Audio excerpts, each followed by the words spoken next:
स्वागत है आपका all India anganwadi news channel में। दोस्तों आपको बता दूं, अगर आप सच्ची खबरें पाना चाहते हैं दोस्तों आंगनबाड़ी की हो या अन्य कोई खबरें, तो दोस्तों यहां से चैनल को अपने सब्सक्राइब कर लें और अपनी नोटिफिकेशन बेल भी दोस्तों ऑन कर लें ताकि आपको हर अपडेट। कार्य द्वारा क्या धमकी या क्या घुड़की दी गई? हमको जब कल यहाँ से बुलाए, हमसे यहाँ से कहा गया कि चलिए आप लोगों को हम जो है जेल में डालेंगे। सारे हमारे जो जितने अध्यक्ष थे संयुक्त मोर्चा के, सबको यहाँ से जीप में बैठाकर, पुलिस की गाड़ी में बैठाकर हमको ले जाया गया और फिर वहाँ जाकर हमको जो है डायरेक्टरेट में छोड़ दिया गया। और वहाँ कहा तो वहाँ डायरेक्टर सर मिले, उन्होंने कहा कि जाओ देखो कितना धरना करती हो और आगे से तुम देख लेना तुम्हारा क्या होता है तुम लोगों का। तो आज सुबह से हम आज 10 बजे से यहाँ बैठे हुए हैं और शासन का कोई भी प्रतिनिधित्व हम लोगों के बीच में नहीं आया, कोई भी कुछ कहने नहीं आया, हम लोग सांत्वना देने नहीं आया। लेकिन आगे से हम बता देना चाहते हैं कि 11 तारीख को पूरे 4 लाख आंगनबाड़ियाँ यहाँ इस इको गार्डन में यहाँ पूरी इतनी हमारी भीड़ हो जाएगी कि सरकार को जवाब देना होगा कि जो वो कह रहे हैं कि भाग जाओ या तुम्हारी सेवा समाप्त कर देंगे, तो हम देखेंगे जो जिले से प्रांत तक आंदोलन चल रहे हैं कितनों की सेवा समाप्त करते हैं। और लेकिन हमको जीने के लिए हमको मानदेय चाहिए। हमारे बच्चे जो अच्छे स्कूल में नहीं पढ़ पाते उनकी हम शिक्षा के लिए चाहिए, हम अपने बच्चों के लिए परिश्रम कर रहे हैं। और जो सरकार चाह रही है कि हम उनके घुट के डरे और भाग जाएंगे, हम भागने वाले नहीं हैं।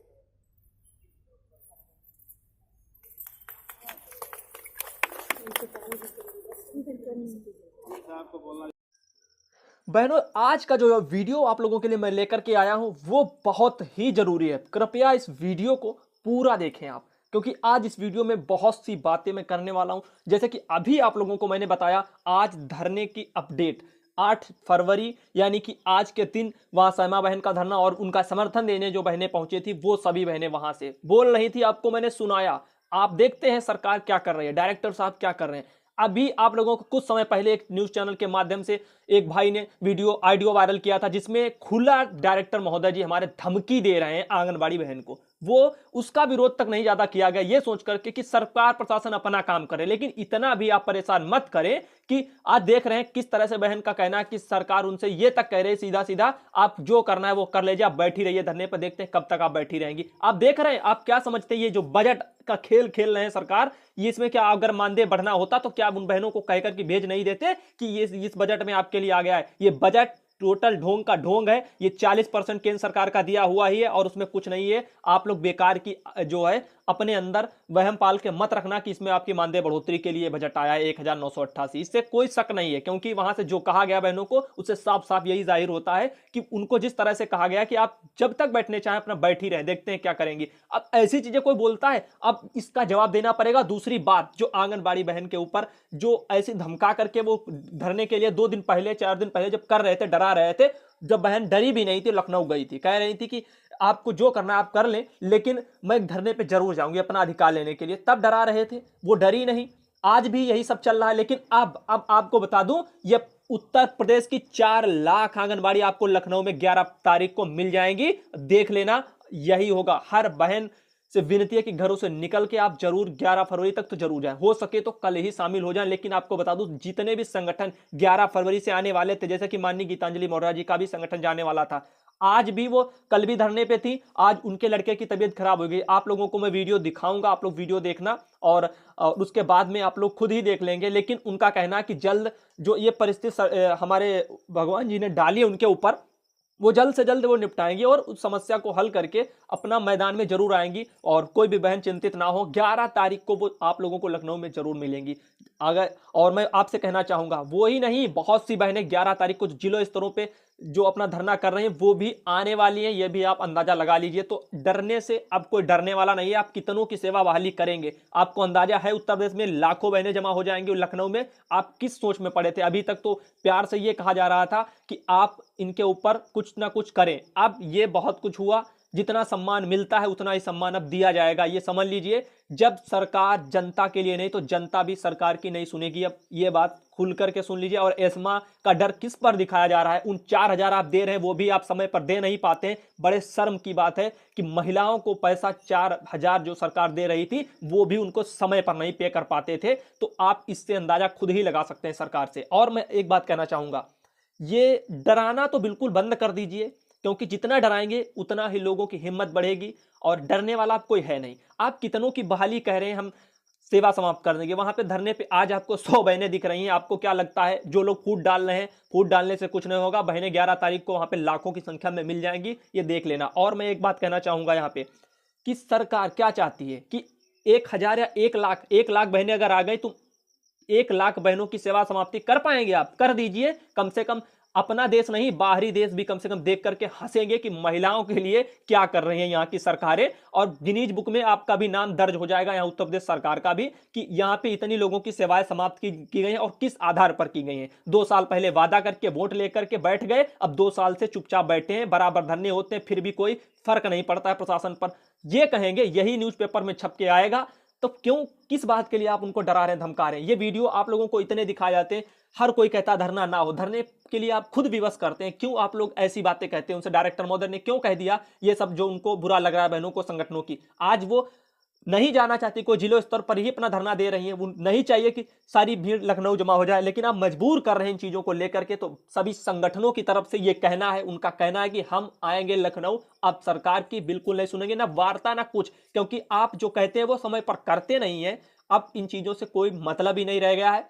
अब जब सरकार हमारे लिए नहीं है तो हम भी सरकार के लिए नहीं है। ये बजट आपने जो बताया उसमें, इसमें साफ साफ लिखा आंगनबाड़ी कार्यकर्ताओं एवं सहायिकाओं के मानदेय के भुगतान हेतु, मानदेय का भुगतान हर साल सरकार को करना पड़ता है, उसके लिए ही ये बजट है। और जो अतिरिक्त व्यवस्था, और बहुत से लोगों को एक कंफ्यूजन और है जिसके बारे में आप लोगों को मैं थोड़ा जानकारी दे दूं। 1500 रुपए जो केंद्र ने बढ़ाए थे, उसमें भी जो है हिस्सेदारी होती है एक तरह की, जो 60 और 40 की होती है केंद्र और राज्य की, जिसमें 40% जो आपका 600 रुपया होगा वो उसके लिए बताया जा रहा है कि बजट आया, जो कि बहुत से संगठन की बहनों के द्वारा ये बातें भी कही जा रही हैं, जो कि पूर्णतया जो सही भी लग रही हैं। लेकिन आप लोगों से एक विनती है, आज का ये वीडियो बहुत ही गजब का है, आप लोग इसको कम से कम शेयर कर सकते हैं ताकि पता चले उत्तर प्रदेश की सभी बहनों को, और वो पहुंच सके कि क्या सरकार कर रही है। आप लोग, बहुत से लोग घरों में बैठे हैं कि किससे डरते हैं, मेरी ये समझ में नहीं आता है।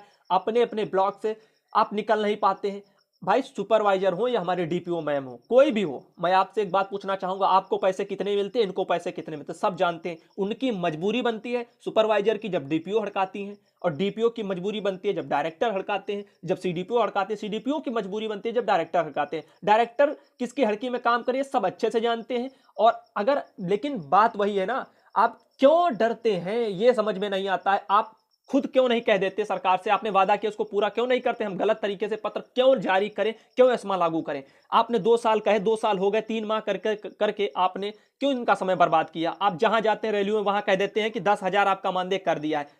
गए थे, साफ वीडियो है, और उसमें साफ साफ मुख्यमंत्री जी ने कहा 10,000 कर दिया। कहां 10,000 उनके खाते में आए हैं? आप किस आधार पर बात करते हैं? आप साफ साफ नहीं करते। आपने कल बजट लाया, उसमें भी आपने साफ साफ नहीं कहा कि हम अलग से मानदेय बढ़ोतरी करें। किसके लिए बजट है? क्यों इनको दुविधा में डाल रहे हैं? अगर ये बजट इनकी मानदेय बढ़ोतरी के लिए होता तो आज भी ये बहनें धरने पर क्यों डटी होती? क्या आपकी शासन की, प्रशासन की तरफ से कोई इनको वार्ता के लिए आकर के वहां समझा नहीं सकता था कि आपका मानदेय बढ़ेगा? उसके लिए ये बजट है। जब कुछ है ही नहीं तो क्या करेंगे? अगर इस बार भी कुछ कहेंगे वो भी जुमला बदल जाएगा। तो जुमले से भी लोग परेशान है, और जनता देख रही है, जनता को सब दिख रहा है, आगे क्या होगा क्या नहीं होगा आप समझ लीजिए। ये चुनाव है, मैं चाहता हूं हमारी बीजेपी सरकार जीते। इस वजह से इतने दिन से मैं प्रयास कर रहा था कि ताकि समस्या सरकार यहाँ की खत्म करे, लेकिन लग नहीं रहा है, उनके इरादे नहीं लग रहे हैं जिस तरह से वो काम कर रहे हैं। डराने और धमकाने को लेकर के मैं हमेशा कहता रहा हूं, ये गलत है। इस पर तो आप भूल जाइए कि आप डरा करके कुछ काम, इनको डरा करके एक जिले से नहीं निकलेंगी या लखनऊ नहीं पहुंच पाएंगे, ऐसी चीजें आप क्यों करते हैं? इन चीजों से कोई फर्क नहीं पड़ने वाला है। वो जमाना चला गया जब आप डरा रहे थे और बहनें डर रही थी। आज डर खत्म है। किस बात का उनको डर हो? आज वो खुद कमा सकती हैं। आप ही लोग तो कहते हैं पकौड़े तलो, बेरोजगारी अगर बढ़ रही है। पकौड़े अगर तलने होते तो ये लोग पढ़ाई पर पैसे क्यों फूंकते? क्या ये सब आप जो बना के रखे हैं पूरा, ये सब पैसा जनता से खींचने का सिस्टम, क्या ये जनता नहीं जानती है? आज नहीं तो कल जानेगी, धीरे धीरे जानेगी। अब कहां सोच रहे हैं आप, क्या सोच रहे हैं? जनता का पैसा आप जनता के लिए नहीं पहुंचा पा रहे, कर्मचारियों को नहीं दे पा रहे, आप कर क्या रहे हैं समझ में ये नहीं आता। फिर कहते हैं विपक्ष की पार्टियां हल्ला बोलती हैं। क्यों नहीं बोलेंगी? जब सत्ता में सरकार रहती है तब कुछ क्यों नहीं कर पाती है? तो विपक्ष को मौका खुद ही देते हैं। आप ये सी फौज क्यों खड़ी कर दी उत्तर प्रदेश में? आज के टाइम पे जो संविदा कर्मी है वो अलग चिल्ला रहे हैं, प्रेरक अलग, हर कोई चिल्ला रहा है। तो क्यों ये लोगों की फौज तैयार हुई? इस पर क्या कभी एक बार भी सोचा नहीं? क्या बहुत बार मंथन हुए, लेकिन सरकार ये सोचती रही कि ये तो जनता है, इसको चुनाव आएगा थोड़े थोड़े बांट देंगे तो बस हो जाएगा। ये सोच इंसान की बहुत गलत है जो आगे नहीं बढ़ने देती है। विकास करिए, आपका प्रचार प्रसार खुद ही होगा, जरूरत नहीं होगी करवाने की। करवाने से कुछ नहीं होता है, जनता आज नहीं तो कल जान जाएगी। लेकिन मैं फिर कहना चाहूंगा अभी भी समय है सरकार के पास में, अभी भी कुछ करे तब तो ठीक है, अन्यथा कुछ नहीं हो सकता। 2019 का चुनाव में आभास आपको खुद लग जाएगा। आप डराने का प्रयास कितना भी कर लें, अभी ये शांत हो जाएंगी। आप 10, 100, 200, 1000 जितनी बहनों की आप सेवा समाप्ति करना चाहें आप कर सकते हैं, लेकिन क्या वो उनके ऊपर कुछ फर्क पड़ेगा? वो तो वैसे भी उनका परिवार नहीं चल रहा था। अब 4000 नहीं आएंगे, वो भी समय पर तो आते वैसे भी नहीं थे, जैसे वो काट रही थी वैसे काट रही थी। लेकिन आपकी योजनाएं कहां जाएंगी, आप ये इसका अंदाजा लगा लीजिए। दूसरी बात, प्रभाव क्या पड़ेगा जनता के ऊपर, प्रदेश के ऊपर, कि आपने कितनों की नौकरियां छीनी है बजाय देने की। वादा करके आप नहीं दे पा रहे हैं, सबसे बड़ी गलती तो आपकी ये है। तो ये तमाम चीजें आपको मैं समझाना चाहता हूं।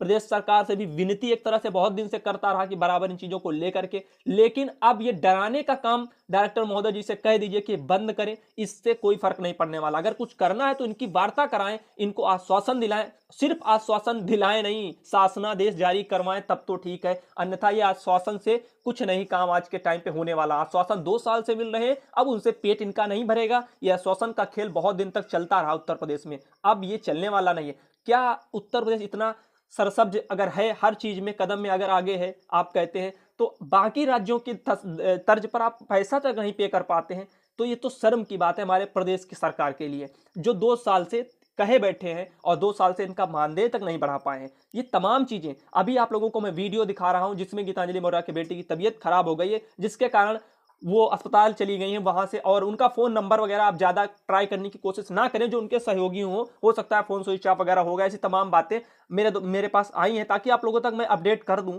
और वो आएंगी, उनका कहना है मैं भी धरने में आऊंगी। इन जो भगवान ने परिस्थिति डाली है उसको वो जल्द से जल्द उनका लड़का ठीक हो जाए, ये सभी चीजें हैं, उसके बाद में वो आएंगी।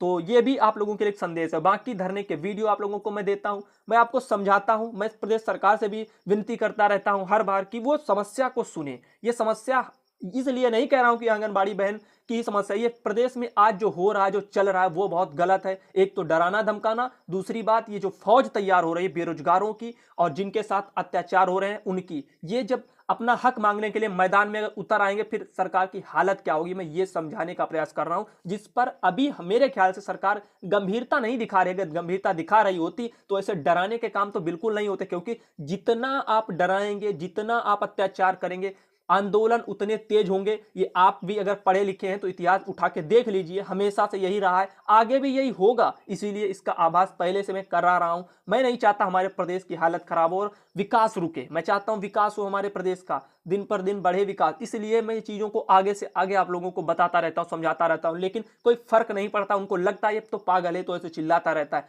लेकिन अंदाजा लग जाएगा जब चुनाव आपके सामने होंगे। धन्यवाद दोस्तों वीडियो देखने के लिए।